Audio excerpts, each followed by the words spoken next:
The views expressed and the opinions given by the individual host, guest, random reptoid, or chupacabra may not necessarily reflect those of AM 950 Radio, its affiliates, or its sponsors. Now, it's time to step into the unknown.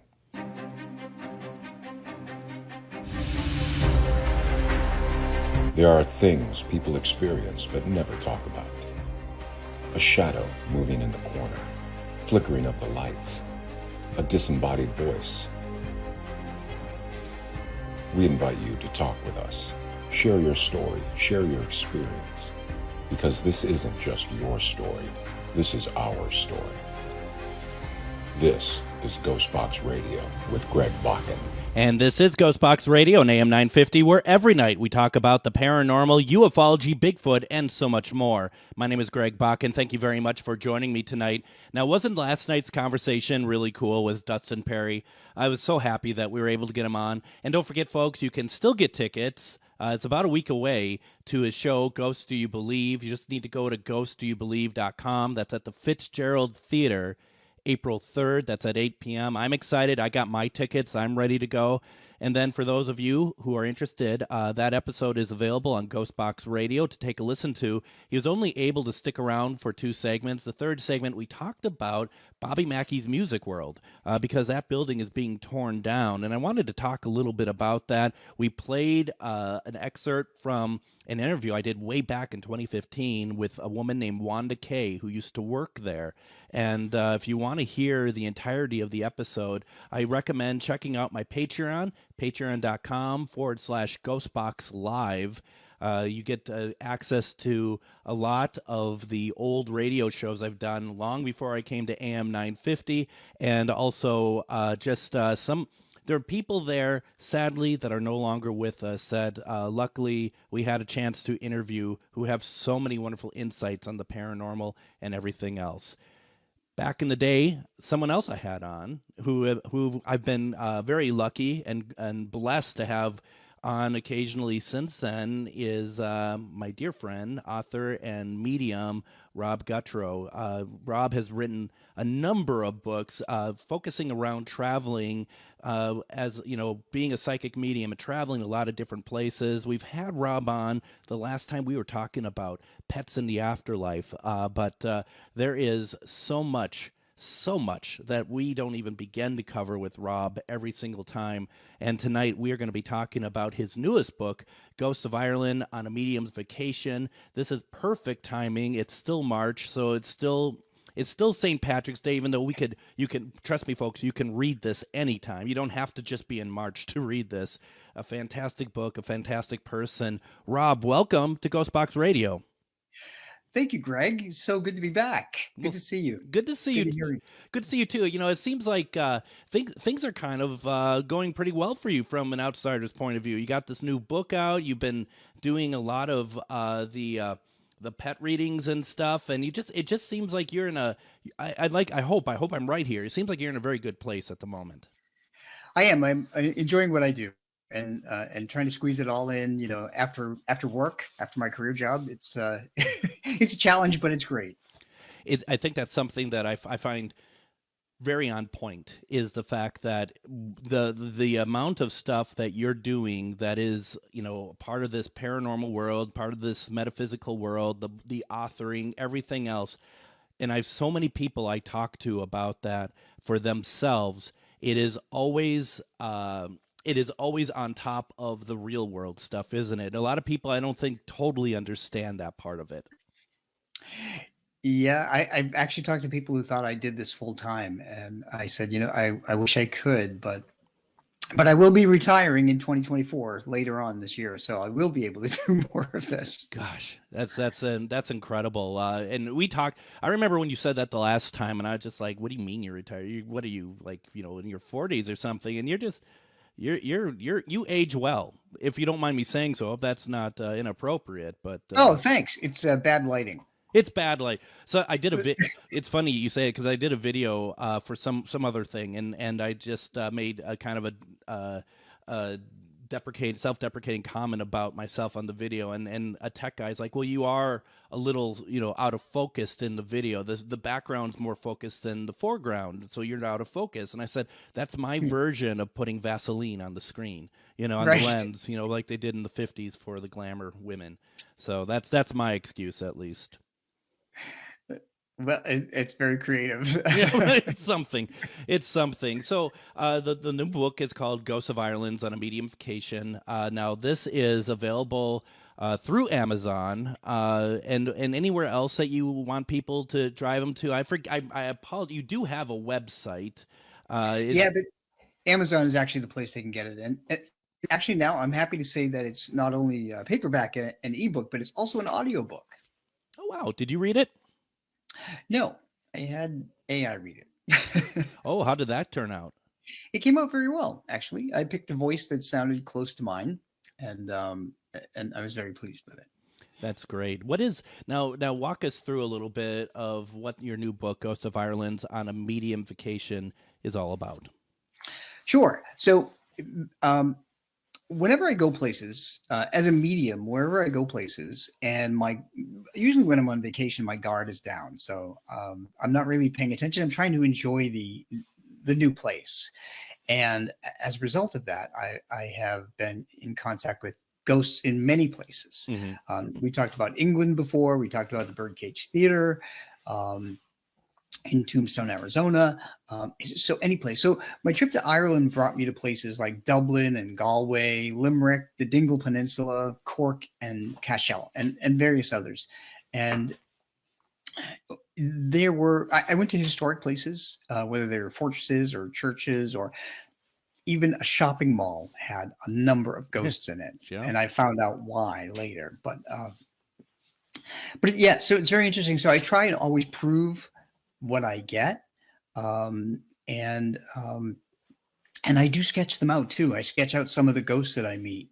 And so those are also in the book, as well as pictures of in every chapter. So for any reader, so if you're reading the ebook or the paperback, you'll see actually what I'm talking about. And in this particular book, Greg, I did something different. Okay. Something that I hope everybody will like. When I was in Ireland, I decided whenever I encountered a ghost, I would stop and take a 20 to 40 second video and explain what I felt. Well, I put them all together in a list at the end of the book. And then I also put them in the chapter so that people who are reading the ebook can click on the link, see my live video report, and get a good feel for the area. That's cool. I like that. Yeah, it's different. Well, and I'm kind of looking up here real fast, being the professional that I am, doing it while we're trying to talk here, okay, here it is. Just even on the front, the cover of your book, there mm-hmm. is a picture of a spirit. Yeah. So the front cover is a picture that I captured in the Cork City Jail in Cork County. That jail, it was built in the 1800s, and it was full, really. They would imprison people for anything, whether stealing a loaf of bread, stealing a horse, all the way up to murder. So that actually was the most haunted place that I went. Okay.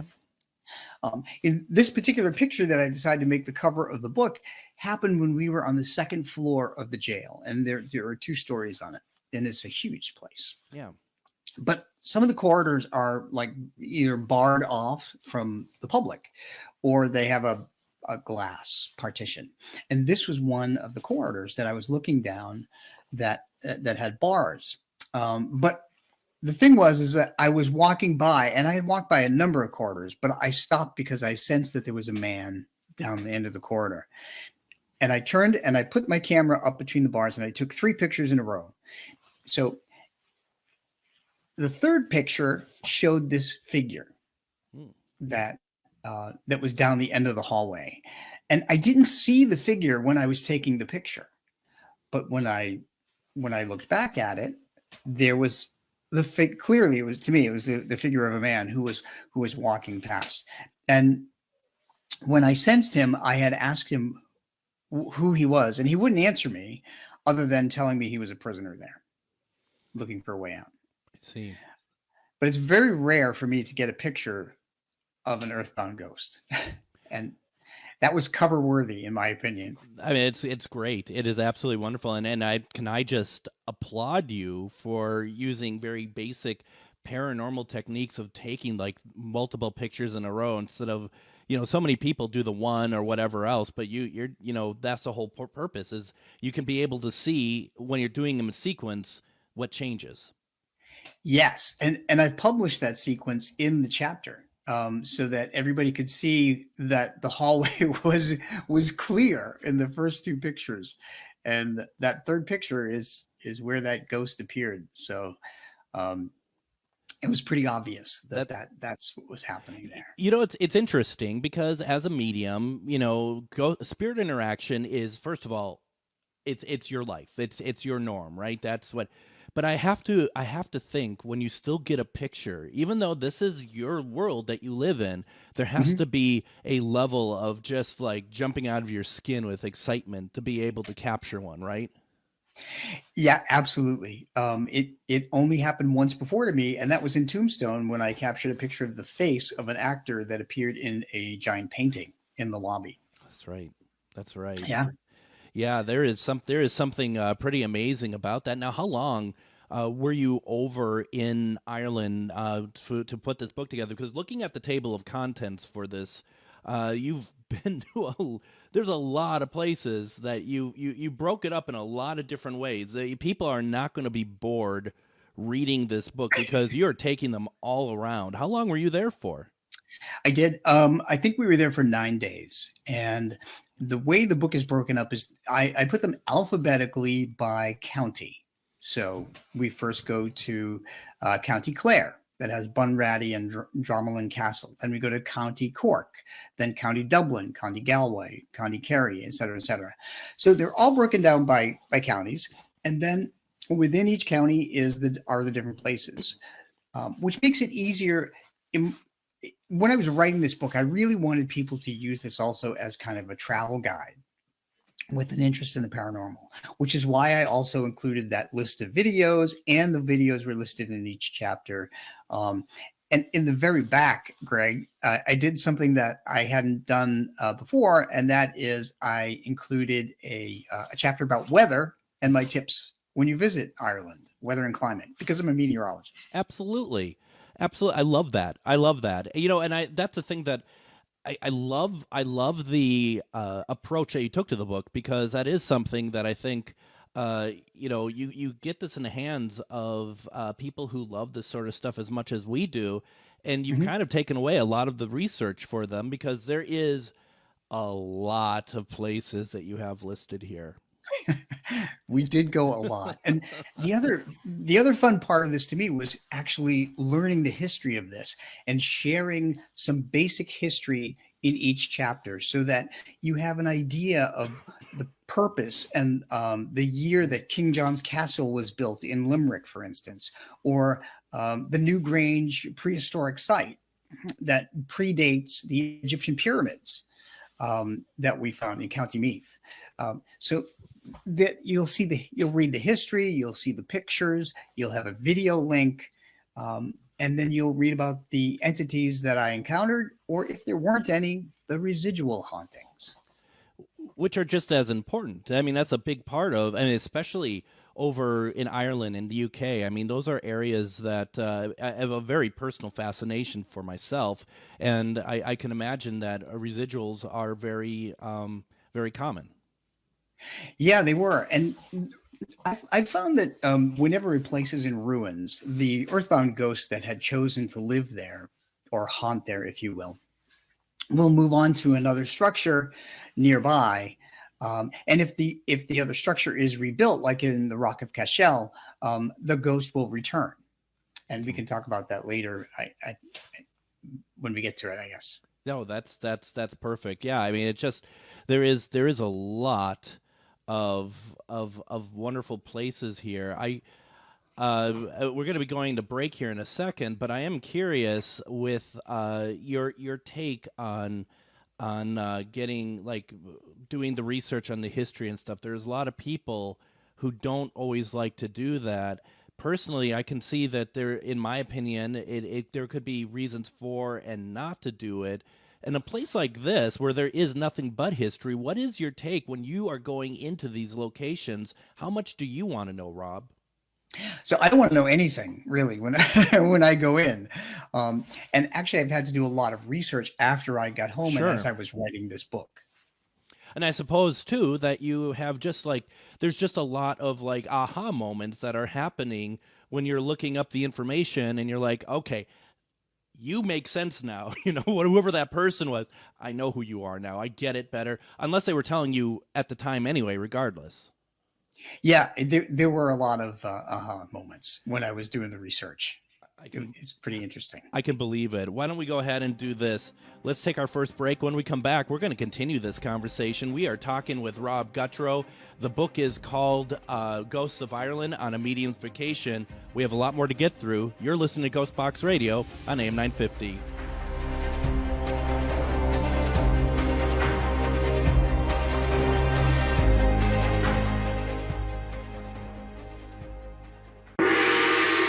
Magus Books, your multicultural spiritual supply store. Stop in and expand your horizons with books, classes, readings, and supplies at magusbooks.com or in our shop at 1848 Central Avenue Northeast in Minneapolis.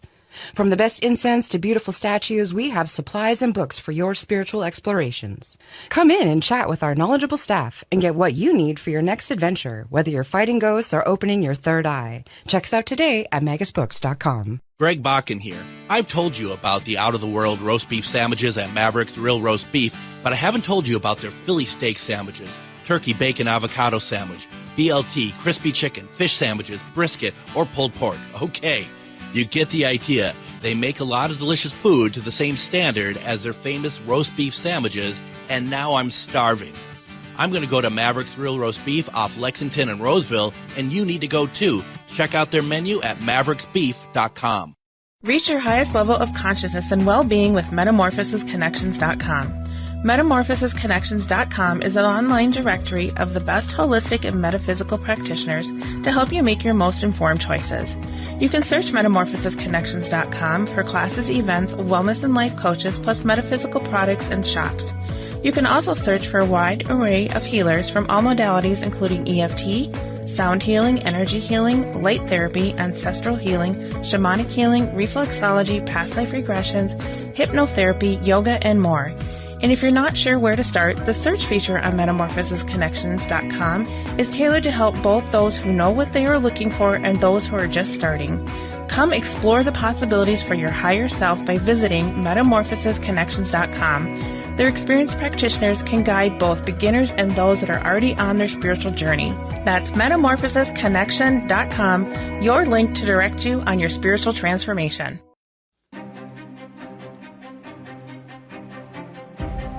And welcome back to Ghostbox Radio on AM 950. My name is Greg Bakken. Thank you very much for joining us. We have a fantastic conversation tonight. We have on author, medium, Rob Guttrow. We are talking Ghosts of Ireland on a Medium's Vacation. The book is available on Amazon.com. You can get a Kindle version. You can get a paperback version. Breaking news, you can get an audiobook version as well, which is very cool. I mean, those are like milestones, I think, to an author, aren't they? That they can, like, that you are being able to offer all of these different ways for people to enjoy your work and enjoy your exploration, I guess. It is, and I've found that a lot of people like to listen to audiobooks when they're driving in traffic. So all the better. All the better, absolutely. And you know, and also too, like, you know, I like to do long walks and stuff, and this is perfect for that sort of thing too, and just be able to do it. It's amazing how it's just hard to find time to read these days, and just put it to it. But I mean, books like yours, they're worth it. So people make the time to do so. Once again, the book is called Ghost of Ireland on a Medium's Vacation. And we want to talk about a couple of the incidents in the book. Incidents may not be quite the right word, but you had brought up in the last segment Rock of Cashel, Smoky Ghosts. And let's talk a little bit about that. What happened there? Sure. So the Rock of Cashel has a couple of different names. It's known as St. Patrick's Rock. It's known as Cashel of Kings. It's in, of course, Cashel County, Cashel rather, in the county Tipperary. Cathedral have stood for 1,700 years, and the cathedral's all in ruins for the most part. It has no roof, and they actually removed the roof on purpose because roofs were taxed at one point. Roofs were taxed. Yes. I have to admit, Rob, I've never heard of a tax being taken away then, because they're not currently taxed, are they? I don't believe they are taxed. That's incredible. Anymore, yeah. That's incredible. No wonder why George Harrison wrote Tax Man. Anyway, I think that was a royalty thing that sure, they overturned. But the Rock of Cashel is a giant fortress with a cathedral on the end of it and a big cemetery, and it sits on the top of a hill in County Tipperary, and I had never heard of it.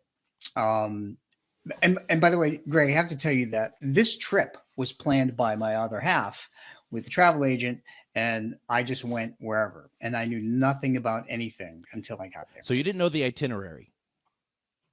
No, well, I knew what town we Sure, were going, what sure. city we were going to, and that's it.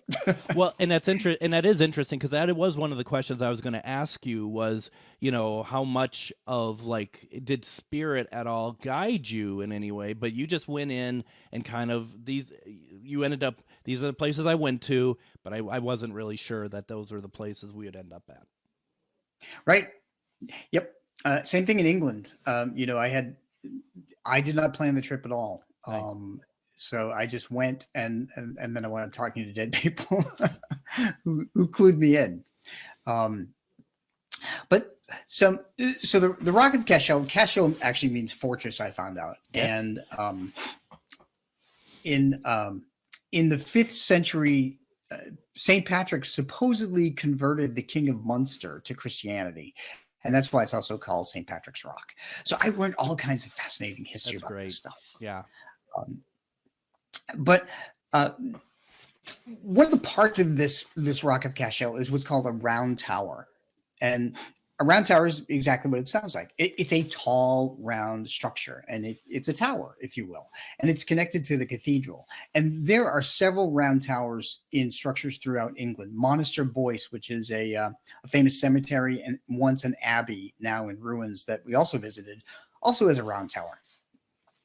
And what's interesting about these round towers is they also have a lot of history and a lot of residual energy in them too, because what would happen is whenever the Vikings would come in to raid Ireland, the religious would grab their materials or whatever they had, put it in this round tower, and pull up the ladder from the entrance. Now the entrance was 10 feet above the ground. Okay. So they would climb in up the ladder, go in there and pull the ladder up so the Vikings couldn't get to them. Pretty smart thinking. Yep.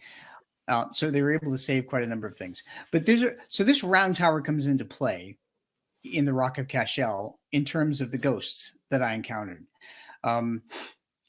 So when I was outside of what's called the Vicar's Quarters, I smelled smoke, and it was very smoky, and I couldn't understand what was going on because there were no fires.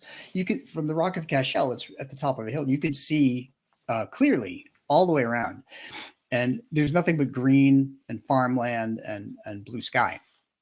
So I thought, that's weird. And then I heard men yelling, and I thought, okay, I don't think this is living people. When I went into the Vicar's Quarters, there was a lot of residual energy, but there are also they were also ghosts of men, and they were talking, and they were fretting over a battle, and they stepped forward and they shared their pain of death with me, which is what they do in order to prove their identity. So suddenly I got tightness in my throat. I felt like my lungs were filled with smoke, and I thought, were these guys just in here smoking? I didn't know what was going on. So it wasn't until I got home that I started doing research, and I realized that there was an earl that was trying to take over the Rock of Cashel, and he was known as the Murderous Earl. So what he did was never a good title, is it? I mean, no. never. When you put murders in front, it's never quite as nice, maybe, as what maybe people should think of you as. I don't know. The murderous meteorologist. You don't want to ever be known as that, you know. No, absolutely not.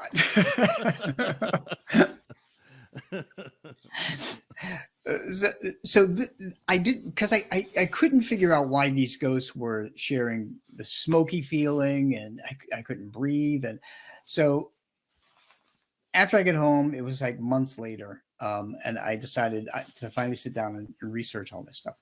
So I found out in 1647, this earl, his name was Morrow McDermott O'Brien.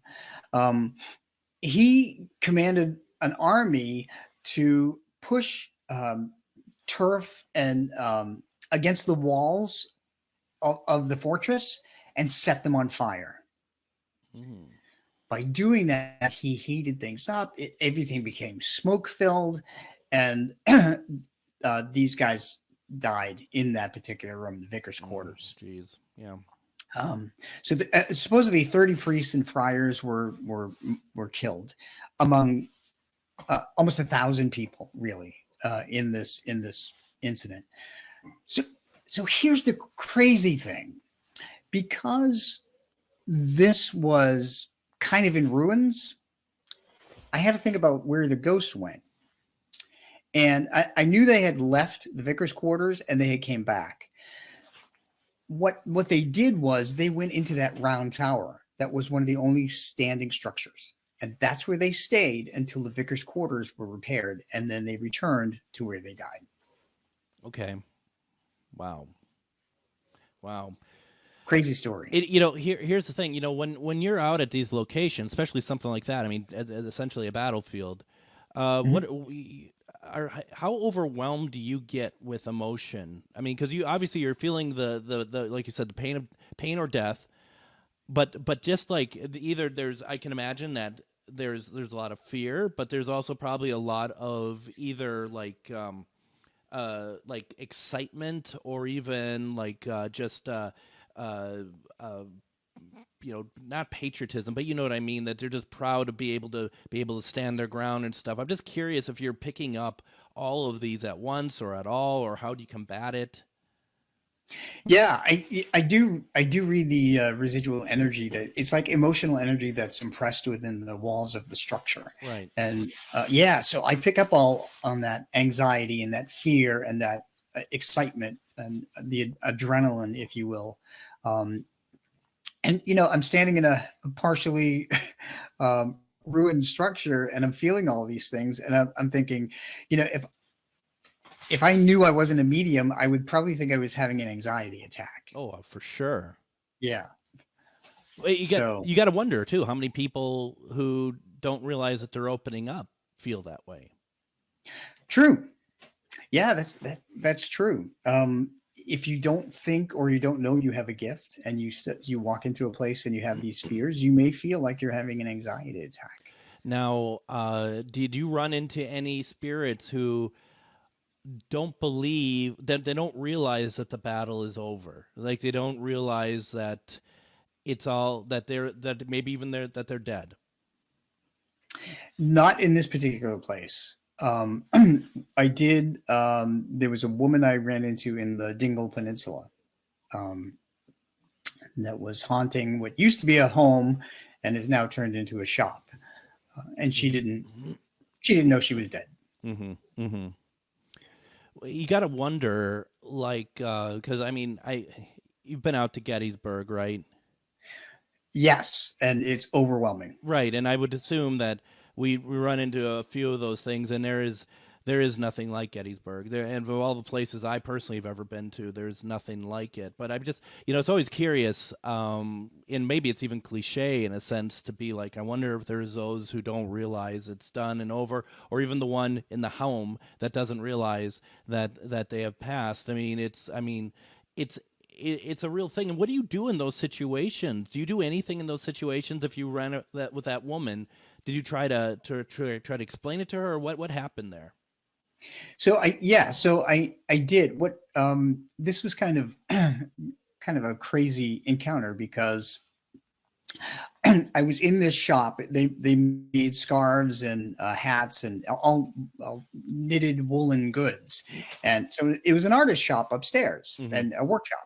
So I went upstairs, and there was a woman standing, looking out the back window, and I thought, I wonder what's out back. I thought there was nothing but the back of a hill out back, and when I approached her, I could see through her, and I thought, oh. She's not really there. I mean, she's Right. there, but she's a ghost. Yeah. So I addressed her, and she really wouldn't turn to look at me. I said, "Can I help you?" And she said, "I'm waiting." And I asked her what she was waiting for, and she said, "I'm waiting for the doctor." And I said, "Oh, are you not feeling well?" And I was having this conversation with her, and I found out that she lived on the second floor when it was a residence back in the 1800s, and she died there. She died waiting for the doctor. The doctor did not come in time. And as I was talking to her, somebody started coming up the stairs, a living person, and they heard me talking to somebody, and I suddenly realized that, oh, there's nobody else upstairs. They're gonna think I've flipped out. So I quickly said in my mind to her, I said, you had passed away, and the doctor is not coming anymore. Come turn away from the window and let me help you into the light. And she nodded, and then I had to go downstairs because the other person had to get by me on the stairway. So that was kind of crazy. And I sketched her out in the book. So you can see a picture of her, a sketch that I made in the book, staring at the window.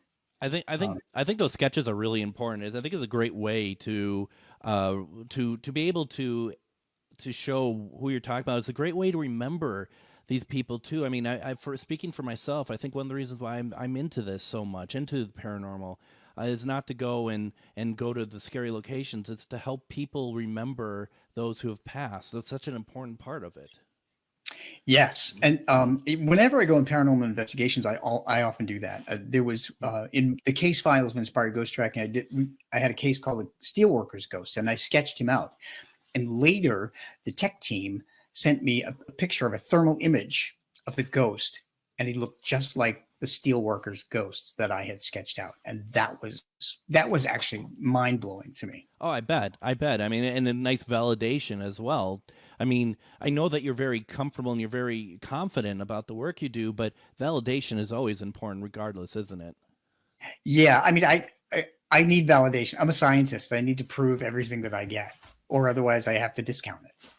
I totally understand, and I think that's a great way of looking at that. And also, I'm just curious, as we're about to take our next break, you said that you talk. Do you normally talk out loud to spirits, opposed to any sort of like using just your mind? When you speak to spirits, is it generally audible?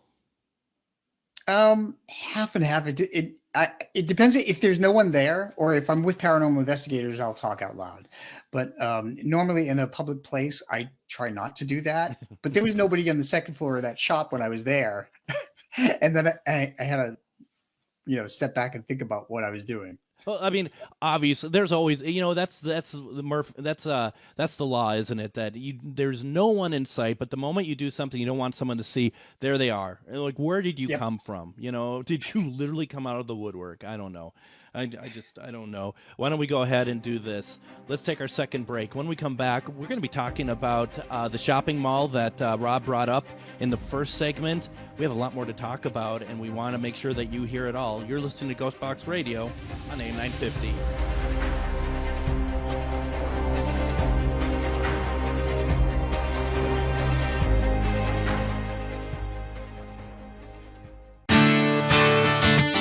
Greg Bakken here. Like you, I love good, fresh, delicious food. So I want to tell you about this treasure in Roseville called Maverick's Real Roast Beef. Maverick's has the best roast beef sandwiches I've ever had. Made fresh every order. Add fries or onion rings dropped in the fryer when ordered, and you have a winning combination. Maverick's Real Roast Beef has a lot more than roast beef, so check out their website, mavericksbeef.com, or check out their restaurant on Lexington in Roseville. In the heart of the Northeast, there lies a hidden beast, a dragon's lair at the crossroad, guarded by the maiden Mother Crone. A treasure trove of spells galore, discover incense, books, jewelry, and more. Just as the oracles foretold, this is where your mystery unfolds. As the shadows creep and the veil gets thin, do not fear what lies within. Magus Books is where your journey begins. Visit us at 1848 Central Avenue Northeast in Minneapolis, or online at magusbooks.com. Reach your highest level of consciousness and well-being with metamorphosisconnections.com. Metamorphosisconnections.com is an online directory of the best holistic and metaphysical practitioners to help you make your most informed choices. You can search metamorphosisconnections.com for classes, events, wellness and life coaches, plus metaphysical products and shops. You can also search for a wide array of healers from all modalities, including EFT, sound healing, energy healing, light therapy, ancestral healing, shamanic healing, reflexology, past life regressions, hypnotherapy, yoga, and more. And if you're not sure where to start, the search feature on metamorphosisconnections.com is tailored to help both those who know what they are looking for and those who are just starting. Come explore the possibilities for your higher self by visiting metamorphosisconnections.com. Their experienced practitioners can guide both beginners and those that are already on their spiritual journey. That's metamorphosisconnection.com, your link to direct you on your spiritual transformation.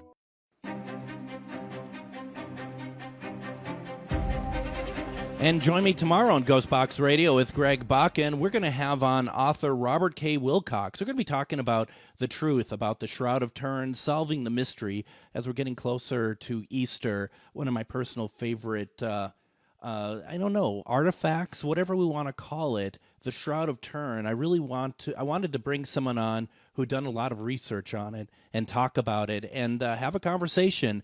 And Robert, he's one of the people that knows quite a bit about it. So we're going to have him on tomorrow, but we're finishing up our conversation, and it's been really a great conversation with author and medium Rob Guttrow. We're talking about his book, Ghosts of Ireland on a Medium's Vacation. Once again, you can get that on Amazon.com. You can get it as a paperback. You can get it as Kindle. You can get it as an audiobook. So many options, and I'm hoping, Rob, that what we're talking about here just kind of wets people's whistle, because it's certainly working for me. I want to know all about these locations, because you've looked at it, as you said, not that you looked at it scientifically, but as a scientist, I take that as somebody that they value facts. They're not 100% going from just conjecture or what you're just picking up, and you're putting the two together, and that is so important to tell a full story. And I really do commend you on that. That's awesome.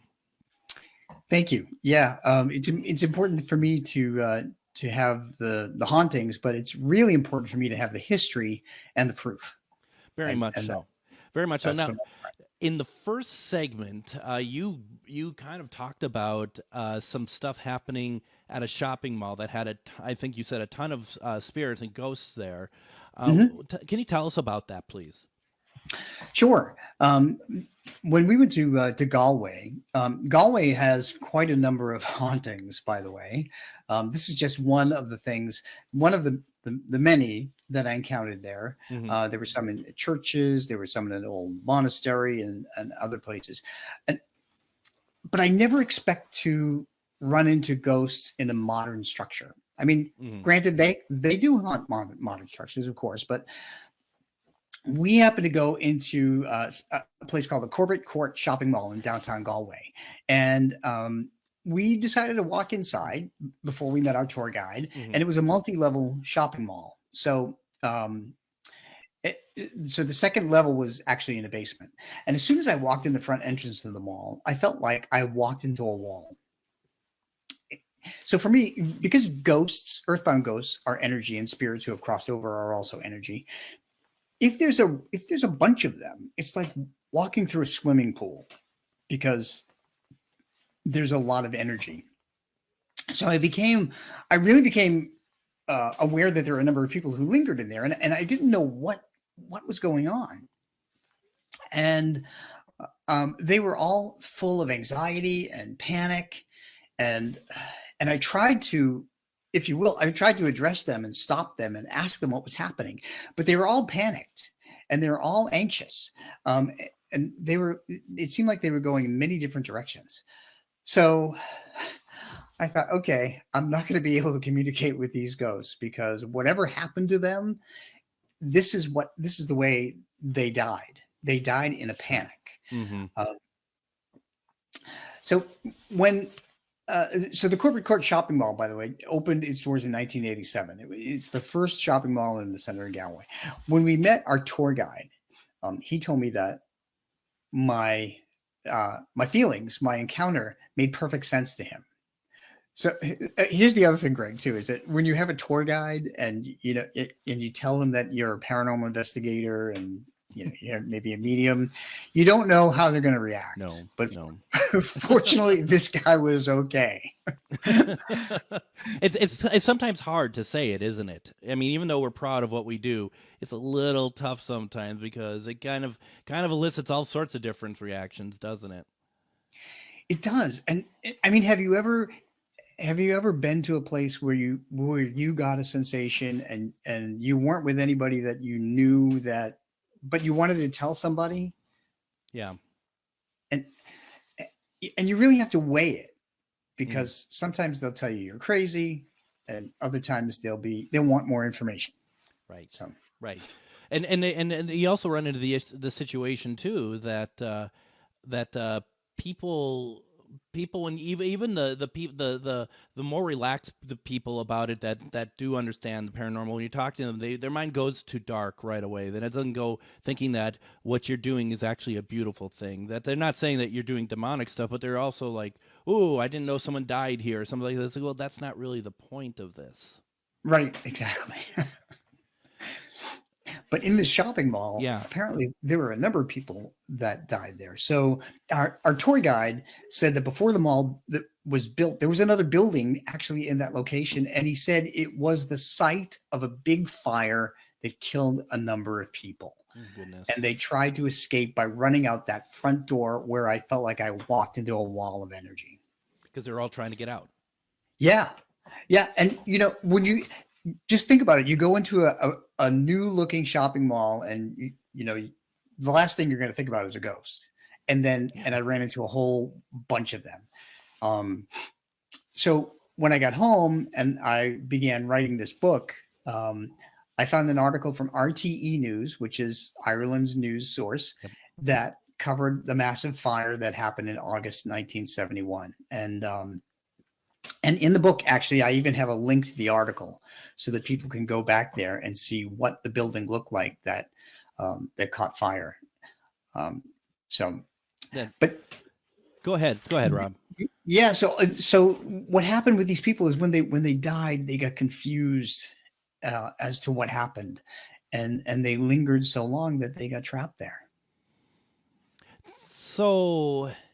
What do you mean by they got trapped there? I mean, is it some sort of energy blocking or something that they created that stopped them from getting out? Even though do they know that they're not in that building anymore?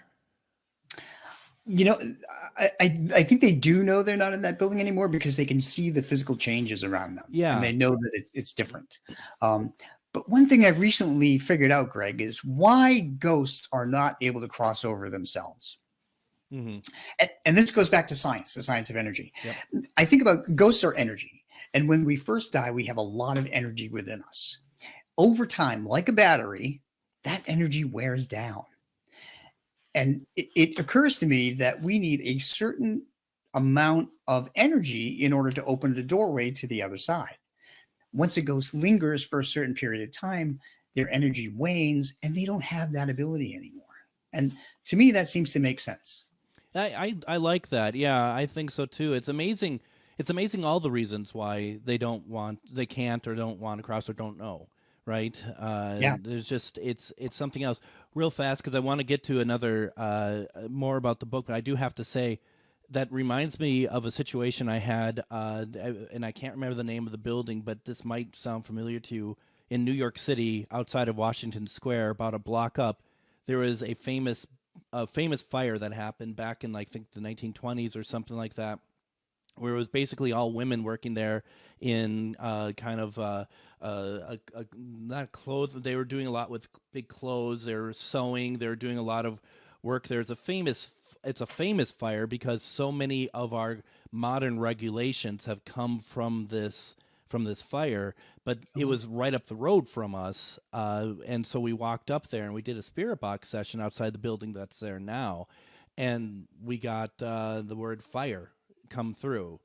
And, you know, it's like those are situations, to your point about the mall, is that, you know, whether it's residual or what, that, you know, these are very interesting locations. And they, like we keep saying, they need to be remembered as well. Mm-hmm. Yeah, absolutely. It's incredible. Now, forgive me, because we were about to start up the third segment. You said there was another chapter you wanted to bring up. We have about 5 minutes left, and I was just curious, what was the other? And I apologize, you said it, and it kind of went over me because I was doing something else. But what is it that we're talking about here? No worries. It's about Marsh's Library in Dublin. Okay. Yes. Okay, I see. Yes. And there was and I learned there was a weird mystery throughout history about what happened with him. So Marsh's Library is named after an archbishop, Narcissus Marsh, who was born in 1638. He was a really smart guy. He loved books. He had interest in science. He created a lamp to light a large hall in his church. He did translations of things. He published a book on logic and an essay on music. And I learned all these things, of course, when I got home. But I went to the library. I wanted to go inside, and I got there 3 minutes before it was closing. They wouldn't let me in. Oh, boy. And so I stood outside, and I sensed a male ghost walking around. And he kept walking back and forth around in the library. Sometimes all I have to do is be close to a building in order to figure out if there's a ghost inside. Sure. And he seemed to be there. He was very proud of the library. So I was trying to figure out who he could be. Long story short, when I was doing my research, I found that there were a couple of different ghost stories about the Marsh Library. And one of them said that he had a niece and he was very close to her, and she ran away and got married. And he became angry and they became distant. And there was a letter that she had put in a letter that she had sent him, and he never opened it. And he tucked it in some book. And he spends his lifetime walking around the library looking for it.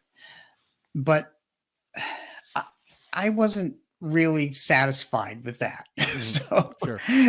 So I went to look for the truth, and I found out that there was a niece and so forth. And there was an excerpt from his diary that I found from 1695. And it clearly says that he had no animosity toward her at all.